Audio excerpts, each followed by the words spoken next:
महाराष्ट्र में सीएम एकनाथ शिंदे और उद्धव ठाकरे के बाद राजनीति के लिहाज से किसी ने सबका ध्यान खींचा तो वो है शरद पवार की पार्टी एनसीपी। पिछले कई दिनों से एनसीपी में इस्तीफे का दौर चल रहा है। एक समय चर्चाएं थी कि अजीत पवार बीजेपी में शामिल हो जाएंगे, लेकिन ऐसा हुआ नहीं। 1.5 महीने के अंदर ही इस्तीफे वाली पटकथा दोहरा दी गई। 2 मई को खुद शरद पवार ने अध्यक्ष पद से इस्तीफा देने का ऐलान कर दिया था। फिर कई दिनों तक चली मान मनव्वल के बाद वो वापस जिम्मेदारी संभालने को राजी हो गए, लेकिन अब यही कहानी उनके भतीजे ने दोहराई है और महाराष्ट्र विधानसभा में नेता विपक्ष का पद छोड़ने की इच्छा जताई है। इस पर काफी राजनीति गरमाने लगी है। आगे की रिपोर्ट में हम आपको बताएंगे कि अजीत पवार की क्या रणनीति है, अजीत पवार के बयान पर सुप्रिया सुले ने क्या कहा है, क्या दूरियां बढ़ गई हैं या खुलकर सामने आ गई हैं। दरअसल एनसीपी के वरिष्ठ नेता अजीत पवार ने बुधवार को पार्टी नेतृत्व से अपील की थी कि उन्हें महाराष्ट्र विधानसभा में नेता प्रतिपक्ष की जिम्मेदारी से मुक्त कर दें और पार्टी संगठन में कोई भूमिका सौंपें।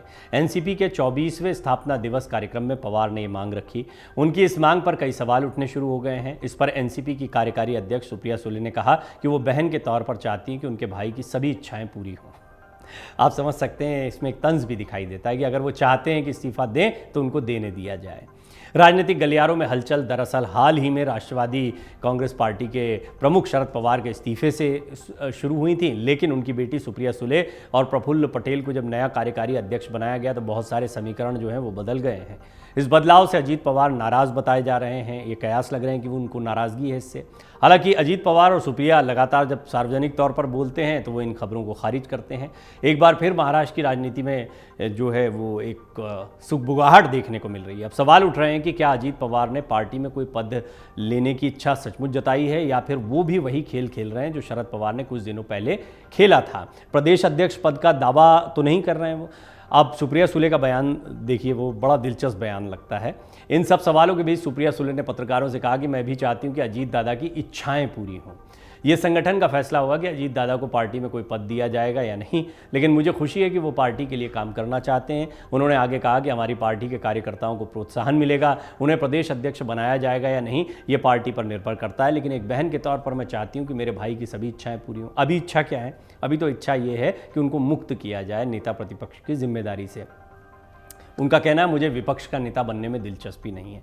तो क्या सुप्रिया सुले उनकी इस इच्छा के बारे में भी ये बात कह रही हैं? क्या अजीत पवार और बेहतर विकल्प के बारे में सोच रहे हैं या फिर इस्तीफे का खेल खेलकर वो अपनी ताकत को एनसीपी में दिखाना चाहते हैं? अजीत पवार ने बुधवार को कहा था कि उन्हें महाराष्ट्र विधानसभा में विपक्ष के नेता की जिम्मेदारी से मुक्त किया जाए और पार्टी संगठन में कोई भूमिका सौंपी जाए।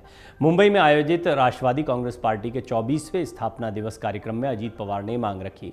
उन्होंने कहा था कि कुछ लोगों का कहना है कि मैं विपक्ष के नेता के रूप में सख्त व्यवहार नहीं करता हूं।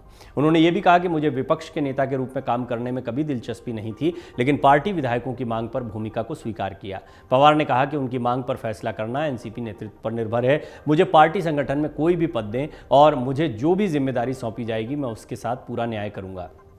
अब सभी के जहन में सवाल आ रहा है कि भाई अजीत पवार ने अचानक से ये बात क्यों रखी है। तो इसके बारे में सवाल के जरिए ही इसके जवाब की कोशिश की जा रही है कि क्या प्रदेश अध्यक्ष का पद चाहते हैं अजीत पवार। खबरें हैं कि अजीत पवार चाहते हैं कि उन्हें महाराष्ट्र का प्रदेश अध्यक्ष बना दिया जाए।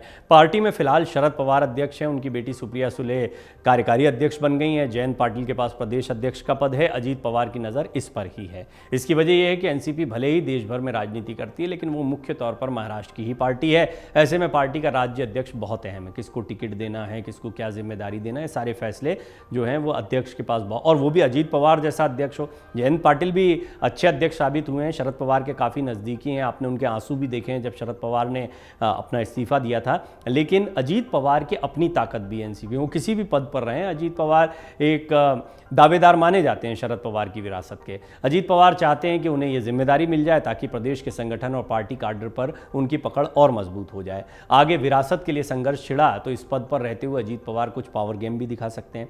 लिहाजा ये अजीत पवार के लिए एक बड़ा मौका दिखाई पड़ रहा है।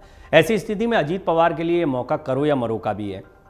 नेता विपक्ष का पद विधानसभा की कार्यवाही के बाहर मायने नहीं रखता है। कार्यकारी अध्यक्ष के तौर पर सुप्रिया सुले ही पार्टी पर मजबूत पकड़ रखेंगी। ऐसे में अजीत पवार को लगता है कि यदि अब वो पार्टी में पकड़ नहीं बना पाएंगे तो बात उनके हाथ से निकलती चली जाएगी। इसीलिए उन्होंने इस्तीफे वाला दांव चल दिया है ताकि पार्टी में कोई पद मिल सके। इस तरह अजीत पवार को ये चाचा वाली रणनीति अपनाते देखा जा सकता है। अजीत पवार ने राजनीति शरद पवार से ही सीखी है, लेकिन शरद पवार ये दांव बहुत दिन पहले चल चुके हैं, दांव काम भी कर गया। पार्टी में किस तरीके से शरद पवार की पकड़ आज भी बनी हुई है, ये बात उन्होंने स्पष्ट तौर पर संकेत दे दिया। ये संकेत अजीत पवार के लिए माना जा रहा था। आप देख रहे थे उस समय अजीत पवार कह रहे थे अगर इनकी इच्छा है तो इनकी इच्छा का सम्मान करना चाहिए, सबको चुप कराते भी वो दिखाई दिए थे। लेकिन पार्टी के तमाम नेता नहीं चाहते थे, वो जानते हैं कि अजीत पवार और शरद पवार इन दोनों में भले ही ये विरासत के हकदार मालूम पड़ते हों या विरासत संभालने वाले चेहरे के तौर पर दिखाई पड़ते, फिर भी अजीत पवार शरद पवार में बहुत फ़र्क है। दोनों में ही पार्टी को चलाने को लेकर दोनों के तौर तरीके बहुत अलग है। अजीत पवार को सख्त माना जाता है, खुद कह भी रहे हैं कि विपक्ष के नेता के तौर पर उन्हें वहाँ पर सख्ती से पेश नहीं आने की बात कही जाती है, लेकिन जब पार्टी की बात होती है तब पार्टी में उनके निर्णय बहुत कड़े माने जाते हैं, या फिर उनकी जो पकड़ है, उनका जो बोलने का अंदाज़ है, उसको बहुत कड़ा माना जाता है पार्टी के भीतर। शरद पवार अलग अंदाज में चलते हैं, सबको साधने के लिए उनको जाना जाता है, सिर्फ अपनी पार्टी में नहीं, अन्य दलों के लोगों को भी साधने के वो बहुत माहिर माने जाते हैं। लिहाजा शरद पवार के इर्द गिर्द ही अभी एनसीपी की राजनीति को तमाम दूसरे नेता रखना चाहते थे, जिसमें वो बहुत हद तक कामयाब हुए। अजीत पवार अब अपना राजनीतिक भविष्य तलाश रहे हैं। उनको लगता है अगर वो प्रदेश अध्यक्ष बन गए तो हो सकता है कि पार्टी पर उनकी पकड़ और मजबूत हो पाए, और आने वाले समय में जब विरासत की लड़ाई होगी तो वो इस लड़ाई में अपने पावर गेम को भी दिखा पाए। अमर उजाला अब आपके टीवी पर भी। अपने स्मार्ट टीवी पर यूट्यूब पर सर्च करें अमर उजाला, चैनल सब्सक्राइब करें और देखें ताज़ा खबरें, वो भी HD क्वालिटी में।